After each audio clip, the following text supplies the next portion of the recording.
La Commission nationale pour la protection des données à caractère personnel est une institution qui a été créée donc, le 25 septembre 2011 par la loi 01/2011 relative donc, à la protection donc, des données à caractère personnel. C'est une autorité administrative indépendante qui est donc investie d'un pouvoir réglementaire, d'un pouvoir d'investiguer, d'un pouvoir de contrôler, mais également d'un pouvoir de sanctionner. Cette autorité donc, administrative indépendante, dont la mission principale est de veiller à ce que les données à caractère personnel et la vie de nos concitoyens soient protégées.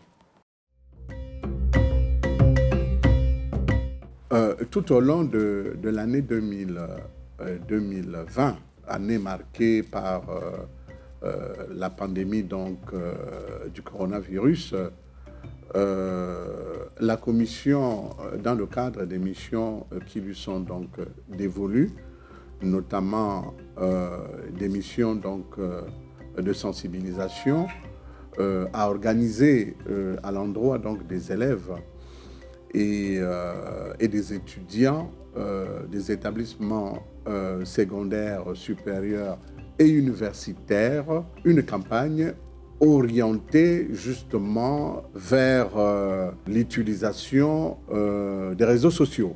Mais nous avons également organisé dans le cadre de la Journée internationale de la protection des données donc, à caractère personnel, une journée de sensibilisation que nous avons dénommée Journée porte ouverte.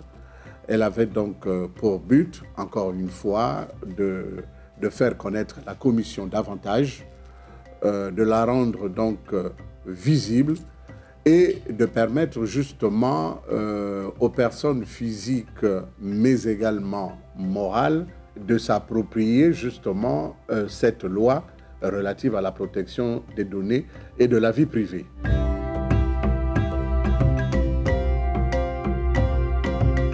Je pense qu'il faut le reconnaître, le leadership du président de la République, son Excellence Ali Bongo, nous a amené à éviter une catastrophe sanitaire. Il faut le reconnaître.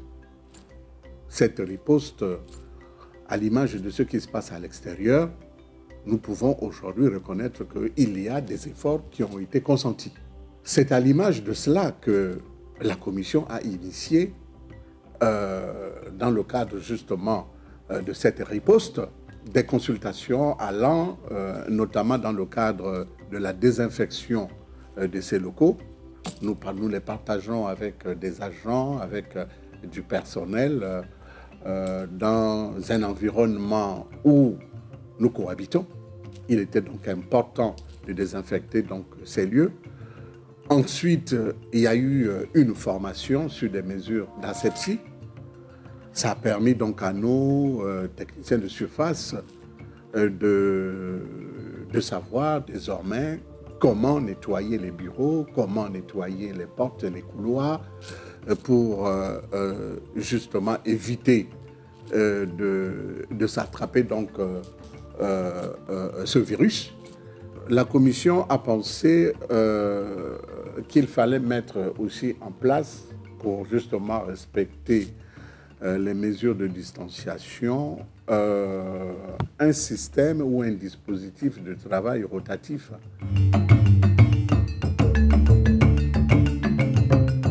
Dans le cadre des missions qui sont assignées à la Commission, le gendarme que nous sommes, nous devons donc nous déporter sur des sites pour nous enquérir de la protection des données de nos compatriotes, c'est-à-dire veiller à ce que ces données qui sont collectées soient sécurisées, soient rendues confidentielles, soient stockées dans un environnement donc approprié et que ces données également ne soient pas utilisées à d'autres fins. L'enjeu qui est le nôtre aujourd'hui, c'est tout ce que l'on observe sur Internet, au niveau notamment des réseaux sociaux. La Commission souhaiterait donc disposer d'un laboratoire technologique d'éveil.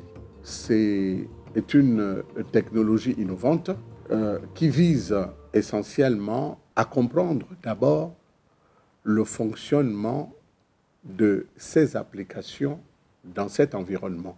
Des applications qui sont créées par des GAFA. Ensuite, ça permettra donc à la Commission de pouvoir traquer des indélicats, donc des cybercriminels, qui, nous le savons très bien, d'une manière constante, violent donc les droits et libertés de nos concitoyens.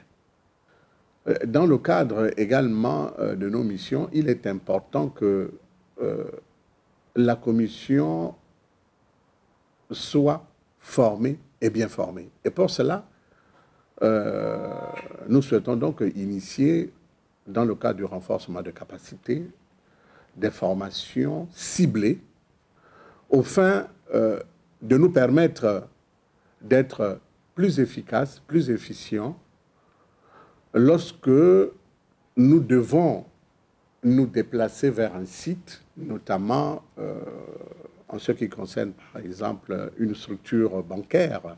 Nous devons connaître le fonctionnement de cette banque, c'est-à-dire le système informatique, comment est-il organisé, est-ce qu'il répond à la capacité de stockage des données des clients, est-ce que les habilitations, c'est-à-dire le code d'accès à des informations sont distribués à tout le monde ou à des niveaux différents, qui a accès à telle information, qui n'a pas accès. Toutes ces informations, pour que nous puissions justement réaliser cette mission sur le terrain, nous avons besoin justement d'être formés.